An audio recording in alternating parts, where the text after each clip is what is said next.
तो इस क्लास में हम पढ़ेंगे मॉडल्स के बारे में। पिछली क्लास जहाँ से एंड की थी वहीं से शुरू करते हैं कि मॉडल्स है क्या। मॉडल्स हमने बताया कि ऑक्सिलरी वर्ब होते हैं। ऑक्सिलरी वर्ब के दो प्रकार होते हैं, एक होता है प्राइमरी हेल्पिंग वर्ब, दूसरे होते हैं मॉडल्स। मॉडल्स जो होते हैं ये भी आपके एक हेल्पिंग वर्ब ही होते हैं। जो आपके मॉडल्स हैं, इसको मैं नीचे लिख रहा हूँ, जो आपके मॉडल्स होते हैं ये भी आपके हेल्पिंग वर्ब ही होते हैं।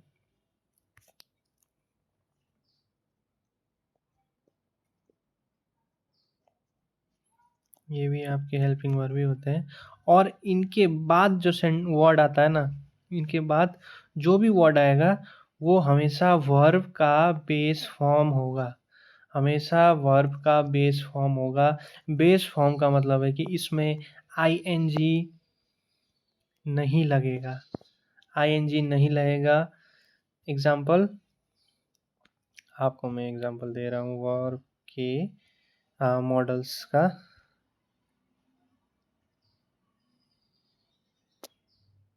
एग्जाम्पल है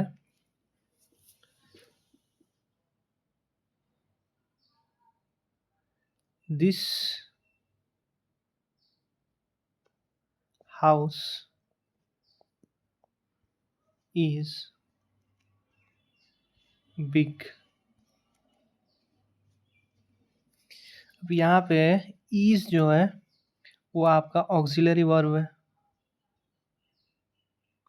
और बिग जो है ये आपका मेन वर्ब है।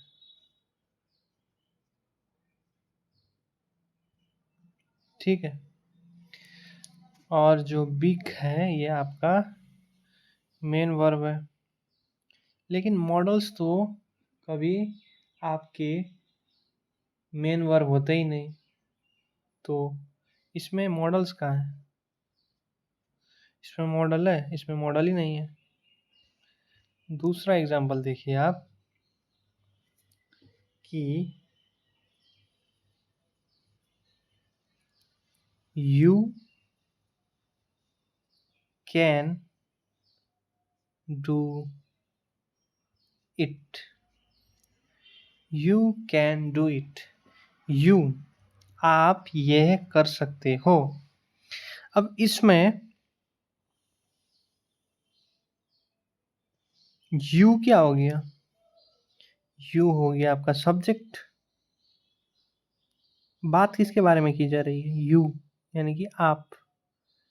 ये हो गया आपका सब्जेक्ट।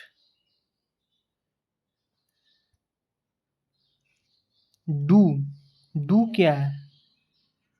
डू कुछ करने का बात बता रहा है, तो ये हो गया आपका क्रिया यानी कि वर्ब।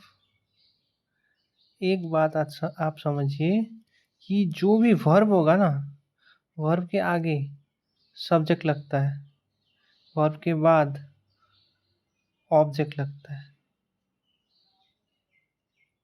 वर्ब के पहले सब्जेक्ट लगता है, वर्ब के बाद ऑब्जेक्ट लगता है। तो इट, इट क्या हो गया? इट हो गया ऑब्जेक्ट। तो कैन क्या है फिर? कैन है आपका एक मॉडल। कैन है मॉडल, क्योंकि मैंने क्या बताया था, model is always followed by base form of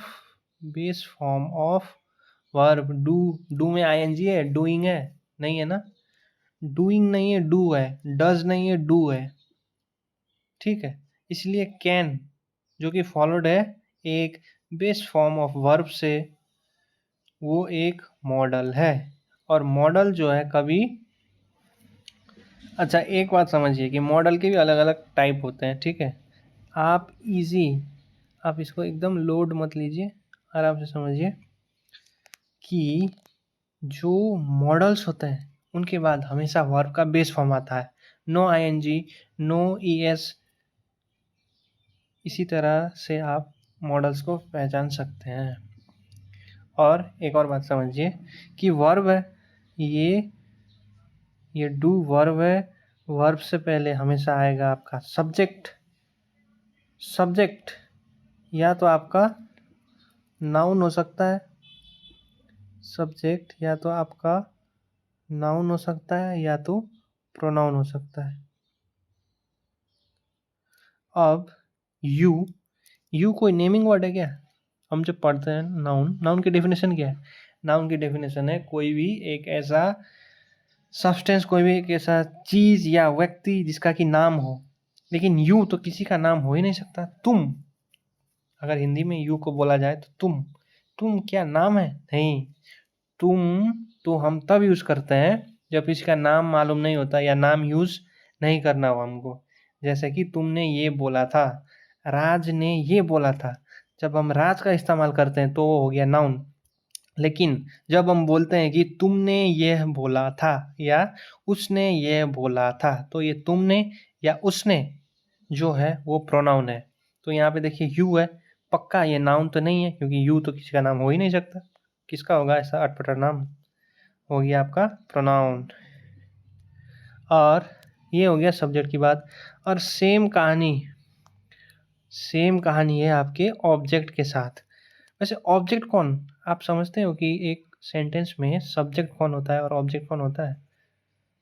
object वो होता है जो कि उस काम को रिसीव करता है। जो काम सब्जेक्ट कर रहा होता है, उस काम को जो भी रिसीव करता है उसको बोला जाता है ऑब्जेक्ट।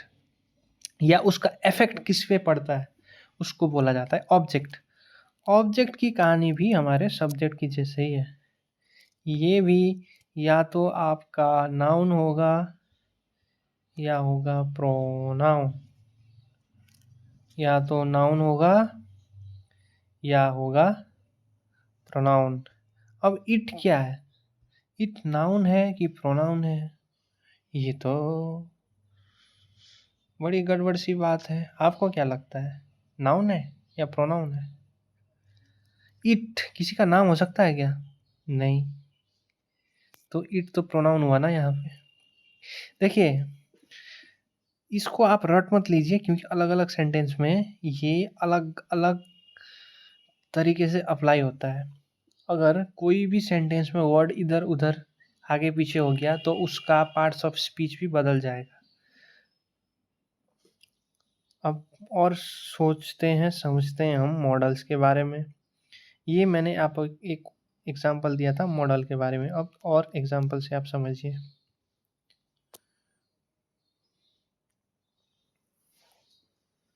मॉडल्स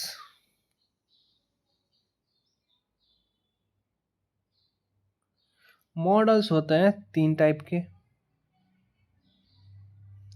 एक होते हैं आपके कंप्लीट मॉडल्स, एक होते हैं कंप्लीट मॉडल्स। ये होते हैं पूरे आशिक, कतई जहर आशिक, पूरे बावरे वाले, कंप्लीट आशिक। ये धोखा नहीं देते। और दूसरे होते हैं आपके पार्शियल मॉडल्स। ये होते हैं थोड़े गड़बड़ टाइप, ये धोखा देते हैं। दिल एक है लेकिन दिल में कई जन बसे हैं, ठीक है। ये होते हैं धोखेबाज, पार्शियल मॉडल्स। और तीसरे टाइप के होते हैं इडियोमेटिक। Idiomatic models. ये मॉडल्स या इन मॉडल्स को हम तब यूज़ करते हैं जब कि हमें कुछ ऐसे जताना होता है।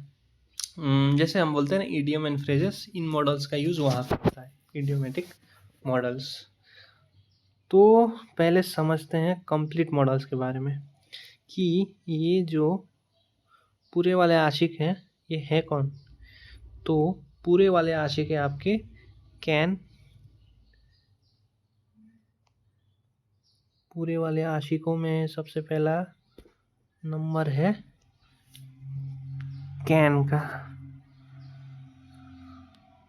सबसे पहले नंबर है कैन का। फिर आता है कुड का, फिर आता है शुड का, फिर आता है मस्ट का, फिर आता है ought to,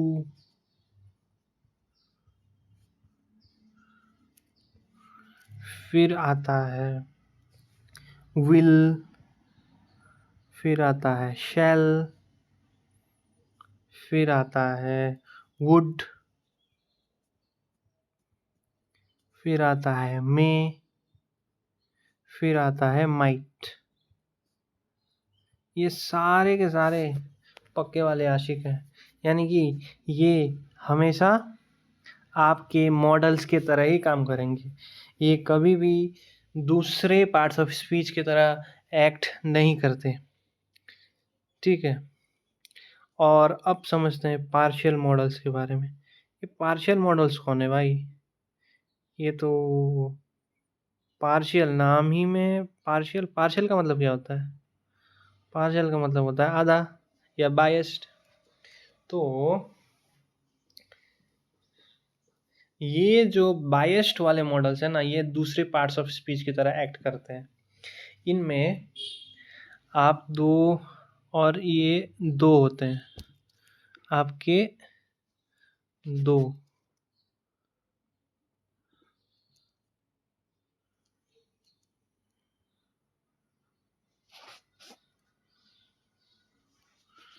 ये दो होते हैं। एक होता है आपका यूज्ड टू, यूज्ड टू, और दूसरा होता है आपका need and dare,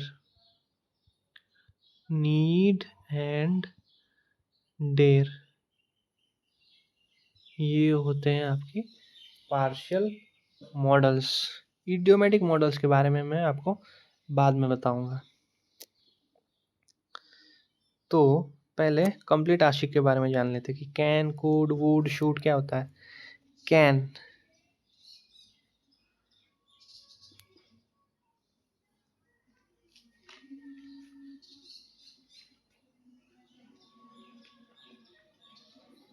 could,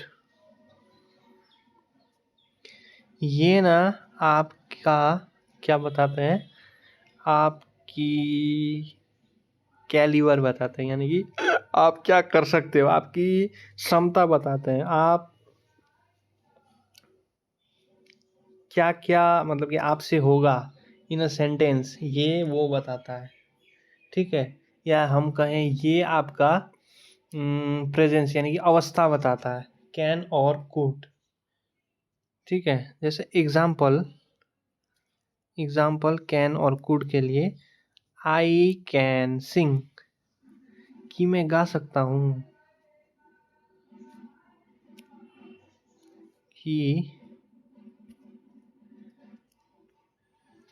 I can sing. आई यानी कि मैं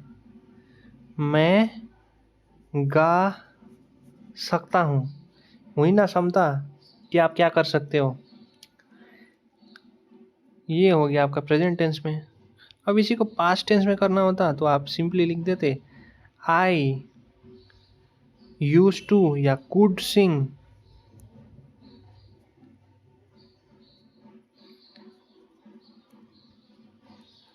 व्हेन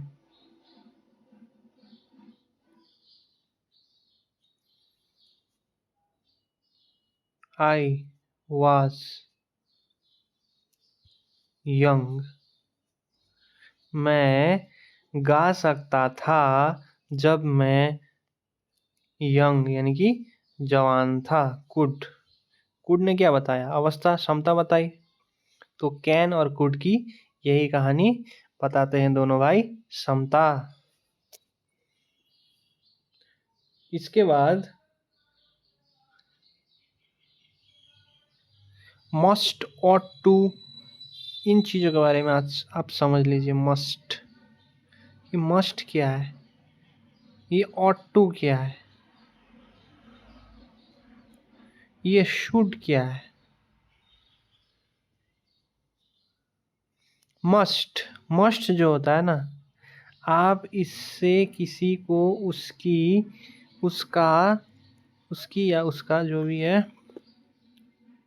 काम करने को सलाह दे रहे हो, या काम करने को आप उसको एक तरह से ऑर्डर भी कर सकते हो। जैसे कि you must not make noise when there is no teacher in the class. You must not, आपने उसको बोला तुम ऐसा बिल्कुल भी मत करना। या यू मस्ट मेंटेन डिसिप्लिन, कि आप डिसिप्लिन को बनाए रखें, यानी कि आप उसको काम करने को बोल रहे हो। ये जो ऑट टू होता है ना, ये मस्ट से एक स्टेप हायर होता है। ऑट टू यानी कि एक स्टेप हायर। हम ऑट टू कब यूज करते हैं? जबकि कोई हमें रेस्पॉन्सिबिलिटी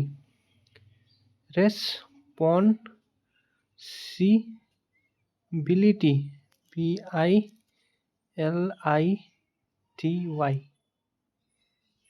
रेस्पॉन्सिबिलिटी किसी को याद दिलानी हो, या किसी को बोलते हैं कि ये आपका रेस्पॉन्सिबिलिटी है, आपको तो ये करना ही होगा, ऑप्शन ही नहीं है आपके पास। You ought to do this work, this is your job, you ought to do this as part of your course, you ought to protect your